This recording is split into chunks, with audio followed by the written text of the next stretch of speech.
Hello, it's William Wildcat at the Super Biodiverse Polyculture Farm at Food Forest near Tucumcari, New Mexico, and I'd like to talk to you about the relationship between biodiversity and peace.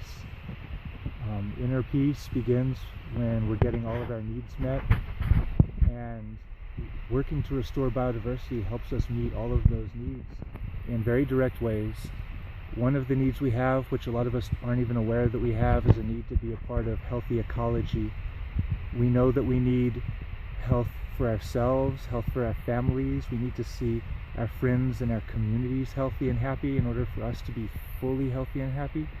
And the same is true for the ecosystems we're in and a part of. We need to see healthy ecology around us in order for us to be the fullest expressions of our healthy, happy selves.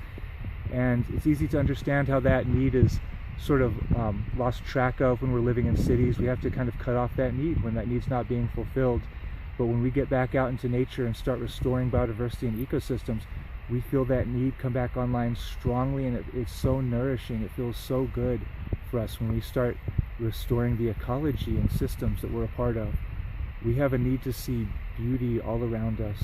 We have a need to see beautiful beings all around us, living beings, beautiful rocks, beautiful skies, beautiful land, beautiful waterways, to be a part of that beauty, to be able to watch young baby children playing with their parents watching, to see beautiful every color of the rainbow of opalescent beetles, to get to watch, to hear all of these bird songs and these insect songs, and just the vast diversity of all these songs that we get to hear every day when we're living in healthy ecosystems. It's really nourishing and it feels really good. And that's a need that comes back online quickly when we start restoring biodiversity. Building biodiversity builds living soil. Restoring biodiversity and systems builds living soil, and living soil has a direct link to peace, and very strong link. A lot of the conflict on this planet stems from resource scarcity, often water scarcity or food scarcity, and living soil helps with those things directly. When we restore biodiversity to systems and build living soil, that living soil cleans water. We don't want to be in a position where we're reliant upon the giant corporations of this planet to provide us with all the water we need to drink.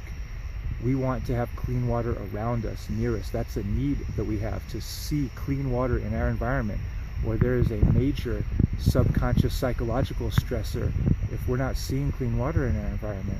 So that's a need that restoring biodiversity fulfills by building living soil. Living soil filters water. If we have living soil in the systems we're a part of, we have clean water near us, and that's very important.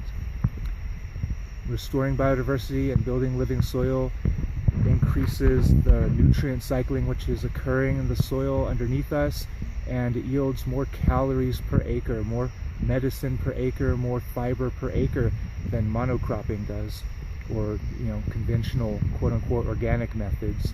Super biodiverse polyculture builds living soil, and it increases the amount of calories coming out of any given area. The amount of calories coming out of each acre is increased when we have biodiverse living soil systems that we're working with. That directly helps increases food abundance. It relieves food scarcity, and that's a huge deal. Food scarcity is a big deal in a lot of the world right now, and we can help to alleviate that situation.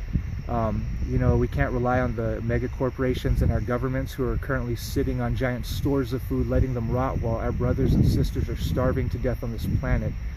They're not gonna do the right thing on their own. We have to fix these problems ourselves, and it's a very empowering thing that we can start working to restore the biodiversity on whatever land we're steward for. Even if it's your backyard, a small garden bed, anything, there are techniques that we can teach and learn that help us restore biodiversity and build living soil and increase the food abundance in the areas we're part of. And when we restore biodiversity above the land, we're restoring the biodiversity in the soil food web, and that is increasing nutrient cycling, creating this very robust nutrient cycling, which is a part of why we get more food per area, and also that food is coming out more nutrient dense. That's another thing living soil does for us, is the food that we are getting is way more nutrient dense, and we mean 10 to 20 times more nutrient dense, and that's just measuring the elements, how much cobalt, magnesium, manganese is in there, and we need these micronutrients.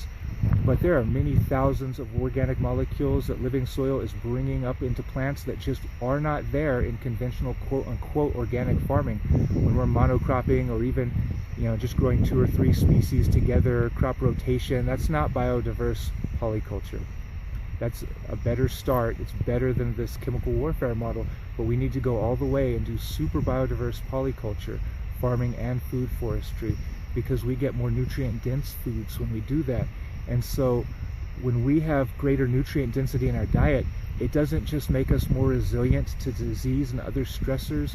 We start to have capacities come back online that we need and that we're sorely missing on this planet, that gives us more resources for managing conflict, for managing stressors which could otherwise turn into conflict but don't need to.